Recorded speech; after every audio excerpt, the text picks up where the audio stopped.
With a number of Sunbelt schools and athletic schedules being affected by Hurricane Florence, I'd be remiss if I didn't start out by saying that the conference office is thinking of everyone along the East Coast and in the Low Country especially. The conference office is in constant communication with its membership, putting its safety first, and we will continue to update you, the fans, accordingly. After bouncing back at home against Florida A&M, Troy hits the road to Nebraska. This will be the fifth meeting between the two teams, with the Trojans in search of their first win against the Cornhuskers.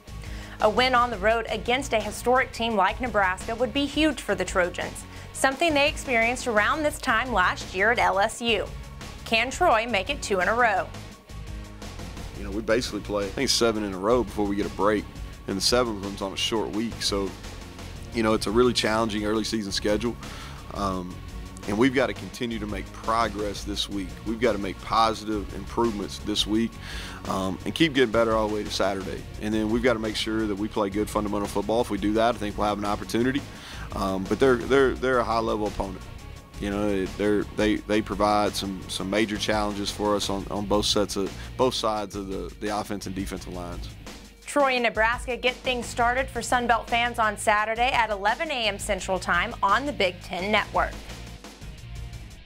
Georgia Southern hits the road for the first time this season as they head to Clemson to take on the number 2 ranked Tigers. With their win last Saturday, Georgia Southern equaled its win total from the 2017 season and only look to keep soaring from here. Clemson head coach Dabo Swinney knows when the Eagles visit Death Valley this weekend, they are a team that will not be intimidated. As Swinney reminded media in his press conference earlier this week, Georgia Southern is a team that's gone into Gainesville and drained the swamp, scared the Bulldogs in between the hedges, and rushed for 300-plus yards against the Tide. We don't approach games any differently. We have our plan to win, and that's what we do every week. We know that we have a process. We know what we need to do to try to go win a football game. So we're not going to change that. You know, obviously we'll get excited about this game, but we're going to get excited about every game, and we're going to go do what we try to do and make sure that we're working toward our plan to win. If we want to win this game, our whole team's got to step up. We got to get better from week 1 to week 2 to week 3 now. Georgia Southern Clemson will now kick off at 11 a.m. Central on the ESPN family of networks. The first conference matchup of the 2018 season will take place this weekend as South Alabama welcomes Texas State to Mobile. Texas State enters Saturday's game ranked 2nd nationally and 1st in the Sun Belt in defensive touchdowns after returning a fumble for a touchdown against Texas Southern and collecting an INT against Rutgers. It's a conference game. I just got asked on the Sun Belt teleconference about playing an early conference game. Having a championship game is really good to have. Playing an early conference game when you don't know much about what you're going to see because of body of work is tough, but I think it's good.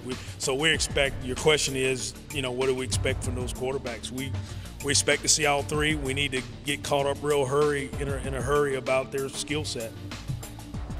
Texas State enters Saturday's game 1-1 on the year, while the Jaguars are still in the hunt for their first W. Texas State at South Alabama is set for 6 p.m. Central on ESPN+. Arkansas State will have a challenge ahead, looking to win a non-conference game on the road when they take on Tulsa. This team is still as talented as I think it really is. It's still inexperienced in a lot of places, and we've got to learn how to go on the road and win. It doesn't matter what last year's or the teams before that have done. This group's got to learn how to do that.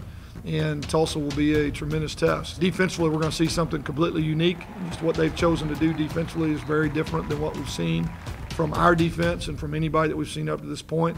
And that will be unique for us and a challenge to figure out how to attack it and what it's going to do to us in terms of our decision making.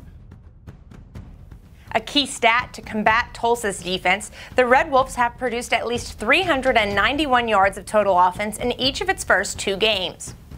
Arkansas State's game versus Tulsa will be televised on CBS Sports Network at 6 p.m. Central. ULM will take flight to College Station this weekend, looking to start the season 3-0. ULM currently leads the Sun Belt in rushing defense and sacks, also ranking in the top 10 nationally in both of those categories. Lined up on the other side, Texas A&M currently leads the SEC in total offense, averaging 629.5 yards per game. Warhawks and Aggies will be on the SEC Network at 6:30 Central. One other game to keep an eye on this Saturday is Louisiana at 16th ranked Mississippi State. This will be the 4th time the Ragin' Cajuns have met with the Bulldogs, the first time since 1987. A Ragin' Cajun victory would get Louisiana off to a 2-0 start for the first time since 2009 and get Louisiana its first ever win against an SEC opponent.